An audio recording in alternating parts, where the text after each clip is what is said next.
Gotcha. Okay, so we'll just let it go. Well, Mark, I just want to thank you for number one, taking time out of your schedule and taking a look at what we're doing. Whoops, there you go.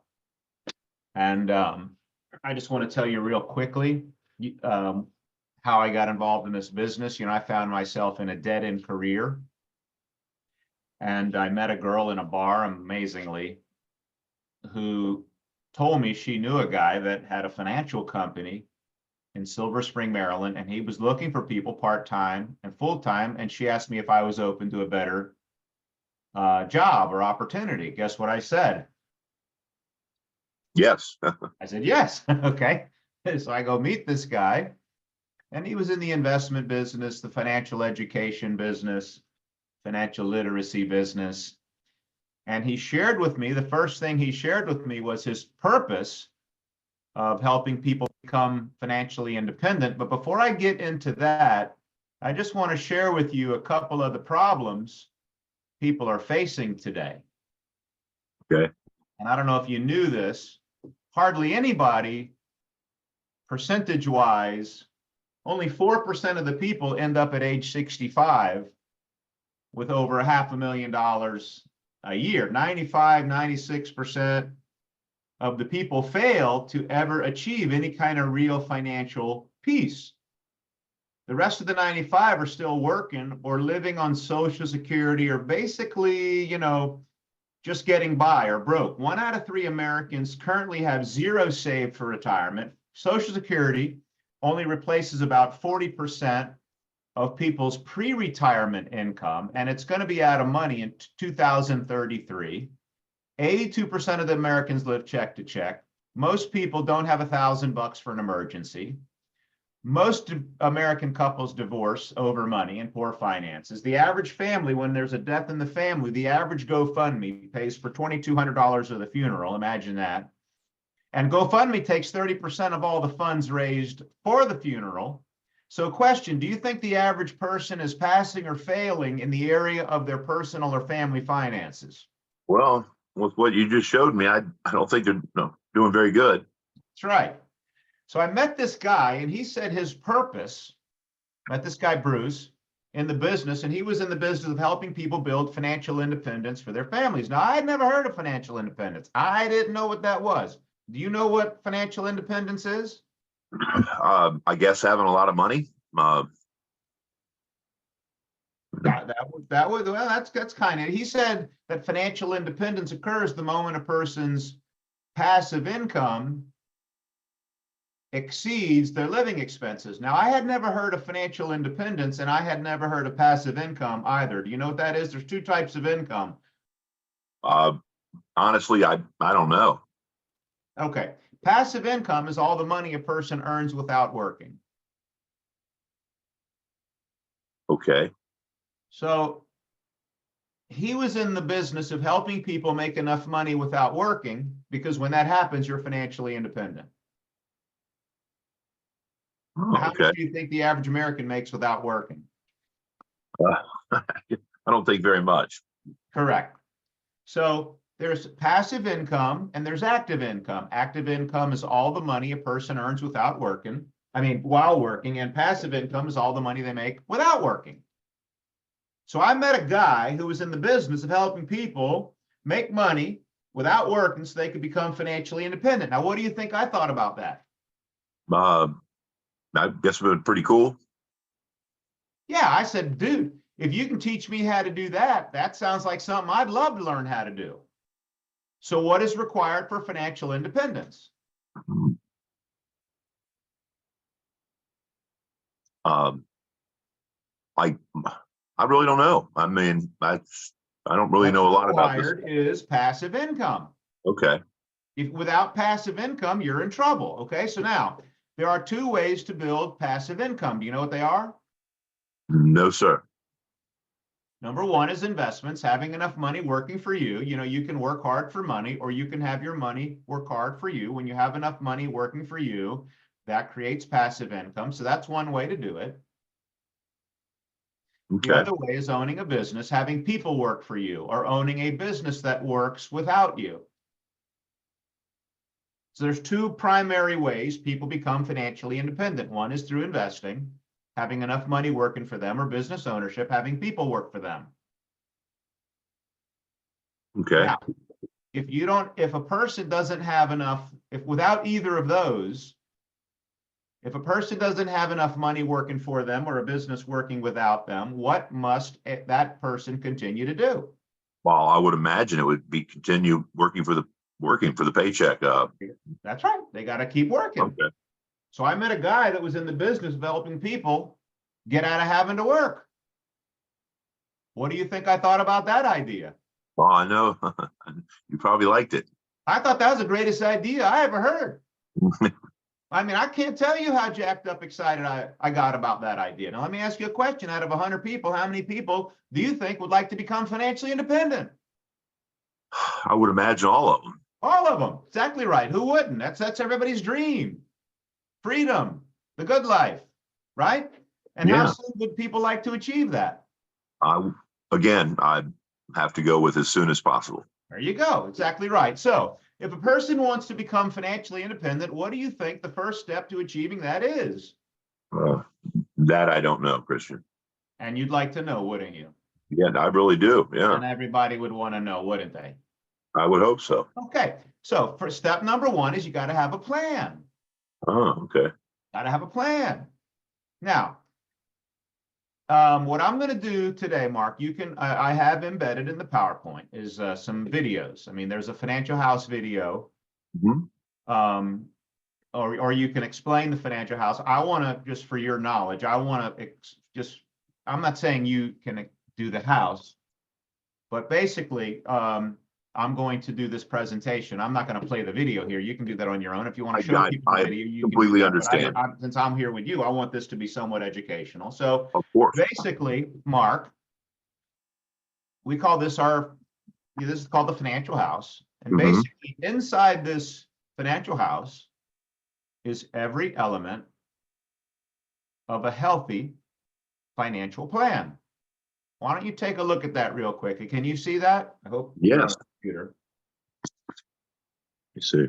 And why don't we run through it a little bit? At the bottom, you were building a house. Obviously, you would start at the foundation, not the roof, right? Of course, yeah, but the basement. So the foundation of a financial house, by the way, is how important is your income to you and your family? Oh, I'm the major earner, so I'm the primary earner. So it's the most important part. That's right. And without your income, how's your life? Not so good. If you can't make money, you can't invest money, so you never be financially independent. Understand? Completely. So the foundation of a person's financial house is what we call an income replacement plan. Some people call it life insurance. You have any, I mean, you familiar with that? You heard of life insurance? You understand the importance of that? You get that, right? Yeah, I've got something. Okay. I've got something. I think we're good. Okay. Well, whether I'm just saying you understand the need and why that's an important aspect of a financial plan, right? Oh, yeah. Beautiful. Next step is called the cash flow plan. Some people call it a budget. And the goal, can you read that on the goal there? Yeah. Let's be correct. Central spending, avoid impulse purchases and wasting money. It's like, do you want me to continue reading it? You want to control your spending, avoid impulse purchases, and wasting money. That makes sense? You think that's a good idea? I think that's a great idea. Okay. Next, you got to have a will and estate plan, because the goal is to avoid a family feud and probate, and which is costly, time consuming in public, naming guardians for kids, living will, power of attorney, etc. Next step is to become credit card debt free, because that is the financial cancer of our time, and it robs people's ability to invest and create wealth. Credit card being debt free is important. You'd agree? Yeah, the credit cards are tough. Yeah. Yep. Next is we want to have an emergency fund of 3 to 6 months, because the emergency fund, it's been said that you're either in an emergency, coming out of an emergency, or going into an emergency financially. So The emergency fund protects the retirement savings from ever being used for anything other than retirement. And it also prevents people from going back into, or deeper into credit card debt. So we need to have an emergency fund to protect the retirement savings. So one day we have enough money working for us, we can be financially independent. If we have children, we might want to have well-educated and student loan debt-free kids. We need to save for that, buy a home, pay off the home. Why do we want to pay off the home? I mean, imagine what it would be like to have no rent or mortgage payment. How great would that be? That'd be great. And then we want to have, when we're in our golden years, retirement age, we need to have a retirement income, and the goal would never, ever to run out of money before we die, which is people's number one fear in retirement. Mm-hmm. And then lastly, we want to be able to make a generation to generation investment, meaning if we teach our children the rules of money, we give them a plan, and we leave them an inheritance, they can do better than you, and maybe you're going to do better than your parents, but in that way, and then they teach their children this, and then their kids can do better than them. And then in that way, a family's tradition can be changed financially, generationally. How does that sound? That's great. Okay, so these are all the major elements of a healthy financial plan. Any questions about that? How does that look? This makes sense? Great. It's very organized. Thank you. This is what we do. How important do you think this is for people? It's an eye opener. It's important. Yeah, this makes sense? Yes, it certainly does. Thank you. Okay, so may I ask you a question that, what do you feel is important or valuable inside that financial house? Well, all of it, I guess, but I never really thought about the income replacement, like with the what we call life insurance. I didn't know it was that important. It had to be that kind of number. It's very important, I believe. Let me ask you this. I hear you. If a family did all those steps inside the financial house, they had life insurance, a budget, a will, an emergency fund, they had all that going on, how would their future look? If they hit all those points or I think it would be great. And if a family did none of those things, how would their financial future look? Very dismal. So, do you have any questions about what we do? You're exactly right. Well, it's a good blueprint. It's a good start. It was all foggy kind of before. There's a lot of information out there, but that's really nice, Christian. I appreciate you showing that to me. This makes it crystal clear, doesn't it? Oh, it couldn't be more. There you go. Okay, now, may I ask you a question, Mark? And the answer to this question from you may determine your entire financial future. May I ask it to you? Sure. How would you rate your desire to become financially independent on a scale of 1 to 10, 10 being the highest? 10 out of 10 every time. Now, do you know why I ask you that question? Not really. Because if I had a gym, fitness center, and I had the classes and I had all the weights and all the machinery, and I gave you the nutrition, everything you needed to get fit, but you don't want to get in fit, are you going to follow the diet and come and do all the workouts? But no, probably not. I mean, if you don't have the desire, it's not going to matter, right? How good my gym is, true or false? That's true. Doesn't matter. So Mark, I can give you the best coaching, the best products, the best plan. But if you don't want to be financially independent, guess what? I guess you're not going to help me. You're not going to do it. It's right. not going to matter. You're not going to make it. Okay. So you want to make it? Yeah. So that was called the fitness trainer analogy. Okay. I like that. Now, if you were to build a real house, would you start on the roof of the foundation, Mark? Oh. The foundation, Christian. Definitely. And do you remember what the foundation of the financial house was? The income replacement. That's exactly right. And what was the purpose of that income replacement or life insurance? Well, if something happened to me as the bread earner, my family would be able to move forward without me, I guess. Right. It's like car insurance and home insurance and cell phone insurance is simply for replacement. So if your car gets totaled, your house burns down, Hmm. your cell phone gets damaged, the insurance policy replaces those items, right? Right. Now, when a person dies, we can't replace the person. There's no replacing that. That's irreplaceable. What is replaceable is the income that the person was earning. And that's the purpose of life insurance. Income replacement, to replace the income of the person who, God, forbid, dies prematurely, and that income is lost. So the family suffers. So if you died today, how soon would your income stop? More or less immediately, Christian. And which of your family's bills would stop? Uh, Probably none of them. Probably none of them, or none of them. Yeah, none of them, I guess. It's pretty dismal, right? And what exactly, Mark, would happen to your family if you died today and your income stopped, but none of your bills stopped? Um, What would happen? Can you elaborate on that scenario? you never think about that, but I guess thinking about it now, it's sobering. I would imagine everything would fall apart. They What would would have happen to your wife? no money, no money to pay the And bills. what would she do with no money? It'd be an awful situation. What would be awful And, about the situation well, specifically? no money to feed the kids. No money to pay the bills. The electric's going to get turned off. They're going to take the car. Can't pay the note. Everything would be awful. What happens to the house? That we've paid on, it goes away. Can you imagine your family losing your house and car and all that? Well, now I do.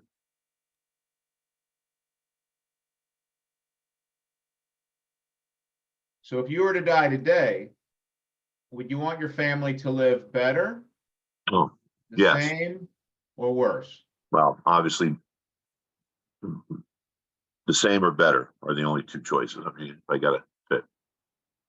So who is your income replacement plan currently with? Who's your life insurance with? I want to say I'd have to look again. It's in my drawer. I'd say New York Life. Okay, well, what do you like best about your current policy? Uh, I don't know. The person I work with on that just told me it's a great policy, and we went over it so many years ago, and I just pay a monthly deal to it, and I know that I'm protected. So somebody just told you it was great. Yeah, an expert. You don't know any specifics? I guess that when I pass, if I was to pass, I mean, which I'm going to, but I there would be money that would be immediately available for my wife and my kids. Okay. Well, we find that everyone greatly benefits by allowing us to evaluate their existing insurance and investment program. And my promise to you is that we would never ask you to change any financial program unless there is a significant advantage for you, and that advantage is completely obvious to you. Okay. Understand? Does that make sense? Yeah, it does. I'd never ask you to change anything unless it was better for you. So if it were possible that you could significantly improve your current life insurance program, for example, if you could double your protection for the exact same money, or get the exact same protection for half the money, do you have any emotional attachment to your current company or agent that would prevent you from making a change? Well, no, I mean, not really. I know the guy. He's a nice guy. He's looking out for us. But I mean, at the end of the day, I would have to look out for the family and myself. But he's a friend of a friend, and we play golf every now and then. So I'm pretty sure he's got us covered. But we'll take a look. Let me ask that question again, okay? Mm-hmm. If it were possible, you could significantly improve your current life insurance program. Uh-huh. For example, if you could double your protection for the exact same money, meaning, yeah, well, double, yeah, sure. let's say you have $250,000 of insurance. Okay. And if you could die and instead leave your wife, what's your wife's name? Tawana. Tawana? Uh-huh. If you could leave Tawana $500,000 instead of $250,000 for the exact same premium, which would you rather? Oh, well, when you put it that way, Christian, I'd go obviously with the bigger amount every time. That would be great. What would Tawana rather get? 500,000 or 250,000? So they have the $500,000. Okay. So if we could do that for her, or you could get the same 250,000 for half the money, pay half the money every month. Mm-hmm. Do you have any, I mean, the fact that you play golf, or that's a friend of a friend, is that a strong enough attachment to him and his company that would prevent you from making a change, that type of a change? Oh no, when you put it like that in the second way, that's not even, I mean, that's great. I mean, I can't imagine anybody not doing that. So I would have to go with the high number, or the cutting the payment in half, as an example. That's great. There you go. Great. I thought so. Exactly right. That makes the most sense. That's the most logical thing. If you can get a better value, get it. If not, no problem. Mm-hmm. So why don't you go get your policy, so we can do an accurate cost benefit analysis. Okay. To see if you can get a far better value for your money. Fair enough? Yeah. Okay. Just give me a few minutes. Okay. Now I'm going to go back to the 14th question in the straight line, which is, so Mark, so who's your life? The 13th question was, so if you died, Mark, would you want to leave your family better, the same, or worse? 100 times out of 100 better. Okay, exactly right. At least the same, right? So who's your life insurance with? So who's your life insurance with? Tell me you don't have. Right here. It's well, I was right. It was New York Life. Tell me you don't have any. I don't have any, Christian. Okay, man, I am very sorry to hear that, because that means if you died prematurely, Mark, your family would be devastated. Certainly. I mean, just financially crushed. Mm. So when we meet a family that's not protected like yours, it's usually due to one of these three reasons. Number one, they don't think they need it. I don't think that's you. Right. Number two, they don't think they can afford it. Or number three, they just never got around to getting it. Well, yeah, Christian, I think it's number three for me and my wife. It's just something we talk about, but it just goes away and then it comes back. Okay, so you're saying your family is exposed to this type of financial disaster because you just haven't gotten around to getting it? Yeah, to tell you, to be honest, yes. Okay. So would you say it's unimportant, important, or very important to properly protect your family in the event of your untimely death? Very important, sir. Very important? Oh, yeah. It's amazing. Mm-hmm. I have to agree with you. Now, would you say is protecting your family important enough to you that you would be willing to set aside some money each month to take care of this? Well, yeah, I can't see why I couldn't, or why I wouldn't have to. So if we can put together a program that is affordable for you, is there any reason why you wouldn't implement that program? No, I'd love to see what you guys have for us. Beautiful. So what we'll do is we'll do a quick needs analysis, and I'll run some numbers, show you the numbers, so you can decide what is the very best for you and your family. Fair enough? Yeah, thank you, Christian. Yeah, that's awesome. Okay. Now, the question is what are your needs? How much do you need? Right? So Yeah. have you ever heard of the 10 times rule? Well, I may have heard of it. Maybe, yeah, if you could show me, I would appreciate that because I don't remember. Okay, could you read that thing right Sure. there? As a general rule, you need 10 times your income in life insurance coverage to protect your family. And do you know why it is why it's 10 times? Uh, well, I just, I'm not there to provide the income. So I imagine needs a lot of money. Yeah, it's like, for example, if your family needed $50,000 a year to provide for their lifestyle and you died and left them $50,000, how long would that $50,000 last them? We eat that up. I mean, if we have 50,000, it's going to go that first year. Correct. Exactly right. Now, if your family needed 50,000 a year and you died and left them $100,000, how long would that last them? With the math, 2 years, I guess. There you go. And if they needed 50,000 a year and you left them $150,000 of life insurance, how long would that last? I'm pretty good here. I think 3 years. Exactly. Okay. So you see where we're going with this? Yeah, I figure where the number 10 is going to go, Christian. I hope. There you go. It ain't rocket sciences. No, I get that. Yep. All right. But if you had 10 times 50,000, you'd have $500,000 of life insurance that would be delivered to your family at your death. Oh yeah.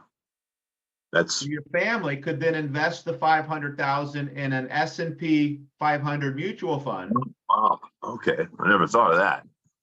And if the S&P 500 does in the next 100 years what it has done in the last 100 years, and I'm not saying it will, I got you. Yeah, but if it does, you could earn 10% per year off of your 500,000, which would provide your family 550,000 a year for how long?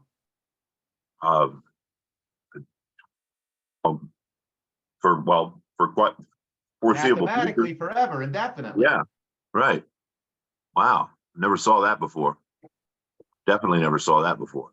Okay, so do you now understand the 10 times rule? Oh, yeah. It's math. I mean, it's right there in front of me. Thank you. That's right. So in the last 100 years, the S&P 500 has done over 10% for 100 years. So I'm not saying it's going to do it the next 100 years because nobody knows. Nobody has a crystal ball. Right. Okay. So this is where we get into the calculation. Okay. I understand. And do different face amounts and Right. different income needs, and then calculate the premiums. Whoops, let me do this. Sure. Because the closing question, let me do this. Sure. So pretend this is all filled out, and we can train on this Sure. in a time. Okay? Roger that. I'm ready. We can do this on a morning, but so in looking at what you need, taking a look at your needs here, better, same, worse, but also the different monthly premiums or amounts. Mark, which plan do you feel best fits you and your family? Well, going off what you showed me before we did the numbers, I guess it would be the better. I mean, the one in the green. There you go. And you see how that's a little bit more than the same though, right? Is that monthly amount affordable for you? Does that work within your framework of your budget? Oh, sure. Wow. Well, there's no reason to get this, Mark. If you can't keep it up, if you can't afford it, there's no reason to start it in the process and then cancel it. Does that make sense? Right. Yeah, I got you. Got to be affordable. Yep. That's what we talk about when we talk about it and we go in circles. Right. So you like the better option? Oh, yes, Christian, I like the better option. I can't, that's it. The only one I want to work on. So I don't know if you knew this, but life insurance isn't something that you buy. It's Okay. something that you must qualify for. Okay.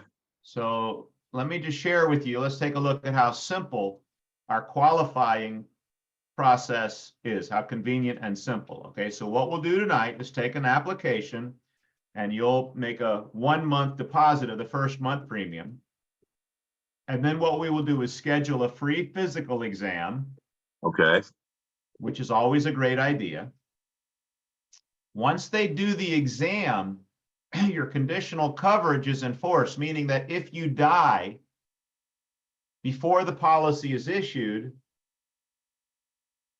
once the exam is done, they will have the information and they will know if they would have covered you. So if they would have covered you, you are covered. Wow. That's good to know. That's right. So they will send the specimens to the lab, and then the lab will send the results to underwriting department, and they will make one of 4 decisions. The policy will be issued as it is if your health is about average. It could come in a little better premium if your health is better than average. Now, if your health is worse, it might be rated, meaning the premium might be a little higher than we anticipate. And if it's really bad, your health, you're uninsurable, you will be what they call declined, and your premium will be reimbursed to you immediately. Okay. At the policy delivery, let's say this is April 16. Let's say this takes a month. So it's now May 16 and your policy is issued. At issue date, the first deposit, the deposit you make here, April 16, pays all the way from May 16 to June 16. So you won't have to make another monthly payment until June 16 if this process takes a month. So the that's cool. additional coverage period is protection at no cost to you. Oh, that's cool. So who would you like your primary beneficiary to be? Oh, Tawana. And then you get into the application. Okay. How about that? That sounds great, Christian. I really want to work on this. So if you set an appointment with your cronies who are doing great and have a guy, no problem. I know you got a guy, but if we can give you double the protection, the same premium, how important is your guy?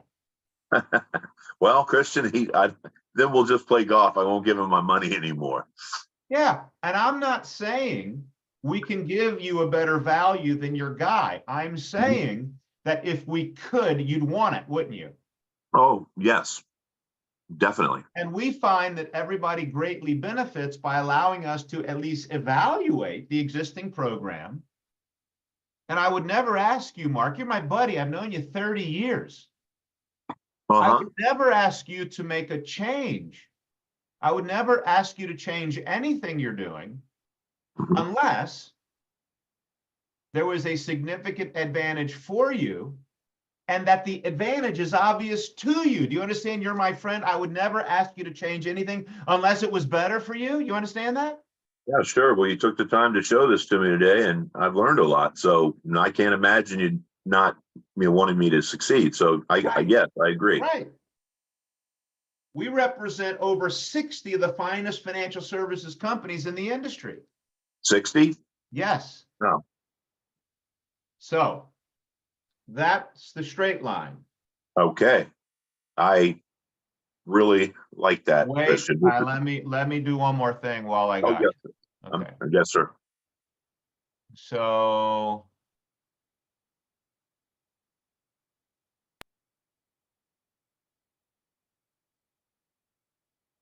let's go back to the 14th question, straight line, and say I got a group policy with my work. Okay. Oh, you got a group policy? Yeah, I've had it since I switched jobs. I'm glad we got it. Okay, and I'm assuming the group policy is somewhat inexpensive, is that right? Yeah, it seems like a great deal. Okay. So let me ask you, would you please read the active at work requirement in the group policy for all employees in the state of Maryland right here? What is the active at work requirement right here? Wait a minute. If you are not working, I'm a little cut off there, Christian. If you're not working due to, Now, do read the whole paragraph. oh, hold on, it's cut off. The left side's cut off a little bit, Christian. To be eligible. Okay, hold on. All right, hold on. To be eligible, there we go. To be eligible to become insured or to receive an increase in the amount of insurance, you must actively at work, fully performing your customary duties for your regularly scheduled number of hours at the employer's normal place of business or at other places the employer's business requires you to travel. If you are not working due to illness or injury, what? You do not meet the actively at work requirement? Can Oh, you read that last sentence one more time, please? yeah, I sure will. If you are not working due to illness or injury, you do not meet the actively at work requirement. Well, that's most of the time. Wow. Well, I didn't know that. It's not so good. That stinks. Okay, now, so in your experience, Mark, do people typically die after an illness or injury or just drop dead suddenly? Well, the way you put it, I'm sorry I had to laugh. But yeah, it's usually after an illness or injury or something bad, not That's just right. face first. I got you. So why do you think this active at work requirement is in your and all group policies? Well, you got the brain working now. They don't want to pay me. Think about that. Yeah, I mean you had me read that line twice. That's awful. Do you think, read that question number 20. Mm-hmm. Yeah, 1 second, please. Okay, that one's off to the right this time. All right. Do you think the insurance company knows most people die after an illness or injury and they put the active at work requirement in the policy in order to pay fewer death claims? Do you think that's possible? Yeah, I would say it's 1,000%. They crunch numbers all day. It's the only reason, isn't it? Yeah, man, that's nasty. So now that you understand this horrible active at work requirement, can you see why they cost less than policies that pay a death claim no matter how or when you die? Yeah, well, to guess, I guess, because they can afford to do that because they don't pay a lot of people. That's right. Wow. Would you say it's unimportant, important, or very important for your family to be fully protected whether you are able to work or not? No, it's very important. I would like to see what you have for me and the kids and my wife. Great, let's identify your needs, run some numbers, and then you can decide what's best for you and your family. Fair enough?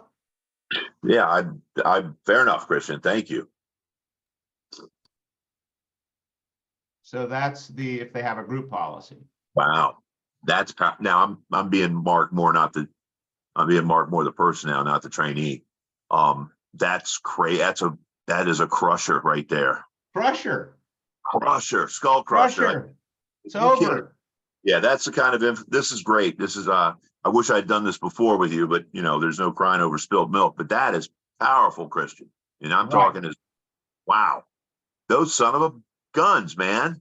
I do that, but really reading it again and having it right in my face, it makes me mad. Right. That's just dirty pool, as my daddy would say. It's unbelievable. Jeez. And you march around, and I mean, when I talk like you, Christian, I mean everybody in the world, right? You, me, everybody. You walk, I'm covered. I'm good. Oh, I got crushed. Very few people are covered. Very few people are good. And there are 5 scenarios you're going to encounter on an appointment. Number 1, Hold on one sec. Go ahead. They have no life insurance. No life insurance. Okay. That's number one. Okay. Number two, they have the wrong kind of life insurance. Okay. Whole life, universal cash value. Gotcha. Number three, they're relying on group life insurance. Uh-huh. That nugget. Number four, they have term life insurance. They have the right kind, but not enough, Okay. which is a big problem to be underinsured. The fifth scenario would be they have the right kind and the right amount. Right. And sometimes you got to congratulate people. Okay. They're doing all right, but that's a very small percentage of the people. And there's other arguments we can get into, but I'm not going to get into that today. But on the point of having term insurance, but not enough, and let me hide myself.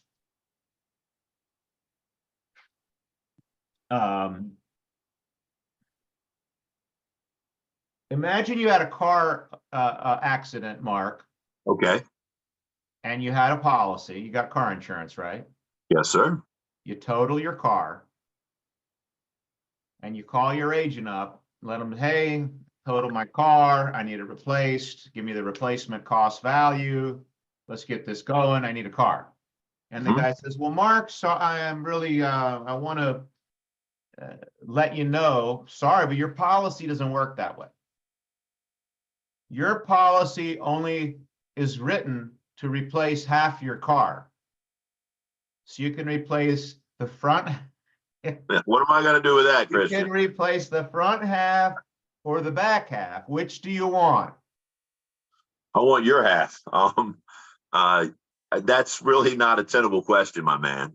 Your house burns down. Sorry, Mark, your homeowner insurance policy will only, you had a 2-story house, but this policy will only replace 1 story. Which story would you want? The first floor or the second floor replaced? Again, I'm not trying to deal with that question, Christian. Okay. So having life insurance, but not enough, or being partially insured or Wow, I got you. underinsured, where if your wife needs 100 grand a year and you got $250,000 that replaces 25,000 a year, that's Okay. malpractice. Mm-hmm. Because people are now underinsured and they think they have something, Right. but their family's not fully protected. There's a big difference in being fully protected or partially protected, being properly insured and being underinsured. Does that make sense? Sure does. Right. That's for me. I mean, that's a very powerful statement you made in the last 2 or 3 minutes. There you go. So that's I wanted to bring something up real quick that you just brought up. I think the 10 times when you're walking me through, and the 10 times is so powerful because $250,000 sounds like a lot, right? I got $250,000. Sounds like a lot, but it ain't a lot. Not a lot. And without having to argue with anybody, you walk them through that right there on the screen, the 10 times. And then it starts clicking. Rule, and also the car and the house example, replacing half of it. I've never heard anybody put that in the halfway, and it's funny, but it's brutal. It is. It's brutal. Well, this whole approach. It's like retiring with half the amount of money you need. It's better than nothing, but if you're out of money before you die, it's still a disaster. Well, it's 1,000%. I really like these. This is what I need. And I'm going to take this recording. I'm going to follow it. And I get it. And as I role play, I just go with the flow. I role play with police. I role play at the restaurants. You role play and you get the information, and that's very good. It's just, I'm not doing a lot of lecturing, a lot of talking, I'm not selling. I'm asking questions. Well, you can't do that in an appointment. You have to, the way you do it leads me to the path. And it's not a path of you selling me, Christian. It's a path of what I need to do for my family. You need to do it with somebody. Yep. Why not? What do I got to do to earn your business? There you go. That's awesome. Well, that's it. That's a closer. All right, let me turn off the recording. Okay. Thank you, Christian. Tell me when you're good.